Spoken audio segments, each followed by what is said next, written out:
Hi campers and families, welcome back. This week I wanted to show you an activity that we've been doing in class in terms of retelling and helping little ones to understand and comprehend stories. For the families who've come to our fairy tale celebration party, thank you for making the time and effort to come, and it was so nice to have you here. And this is the kit that you've used with the little ones when you were in visiting at the party. So I'm going to tell the rest of the families and remind you about how we use these tools, and I'll put a link in the comment box below so that you can access them if you would like them.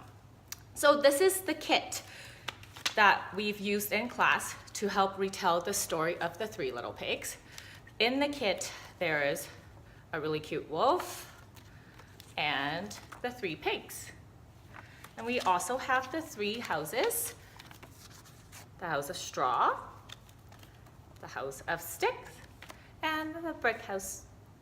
So what we do in class is, at the beginning, we've read the story of the 3 Little Pigs about 5 to 10 times within a span of 2 weeks. So they got to know the story really well. They got to understand it. They understand the story language. They remember how it goes. So that's going to be really important foundation work so that they can do retelling. Repetition is the key. They need to read a story many, many, many, many, many times for them to understand and internalize the story. So what we always do is we tell it with a storybook. So I might be holding a storybook and reading it to it as the little ones come and act out the story. Or we can just tell the story as a storytelling activity. So no books, we're just going to talk about it. And that's also a great way for the little ones to internalize and remember and understand the parts of the story. So let's all try that together really quickly. Are you ready? Okay, how does this fairy tale start? Once upon a time, you're right, you got it. There were 3 little pigs. They lived with their family. And one day, Mama Pig said to them, yes, it's time they go and build their own houses. So off they went to build their house. The first little pig built a house out of straw. So there he goes, in he goes. And I'll tell you a trick about what to do, little tips of what I do just to hold the little pigs in. So in he goes. And the second little pig went along and he built a house out of sticks. In the house he goes. The third little pig decided to build the house out of bricks. Took him a long time, but he did it. There you go.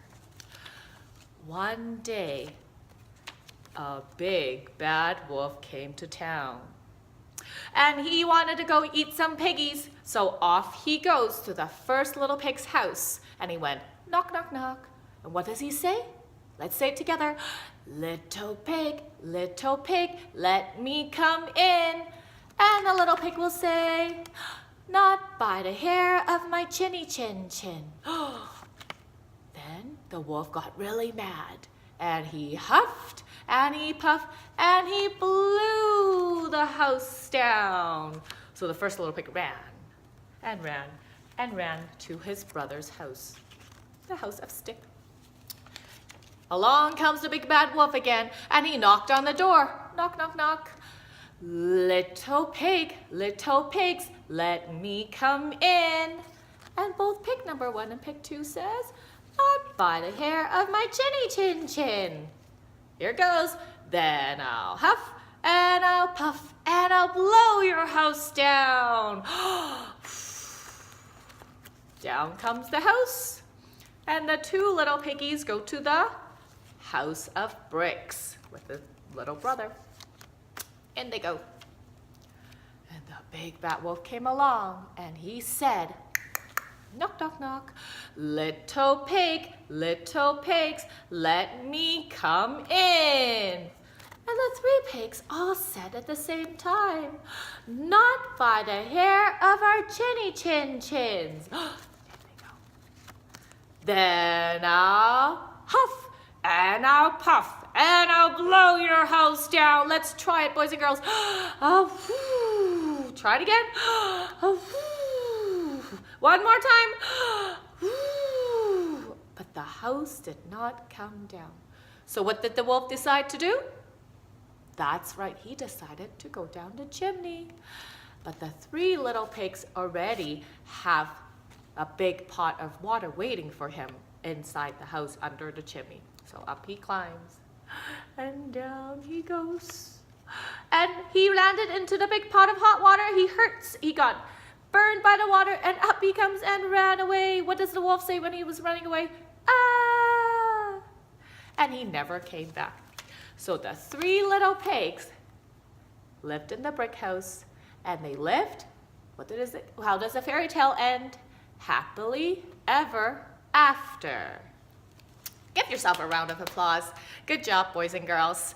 So what you can do at home is you can certainly draw them.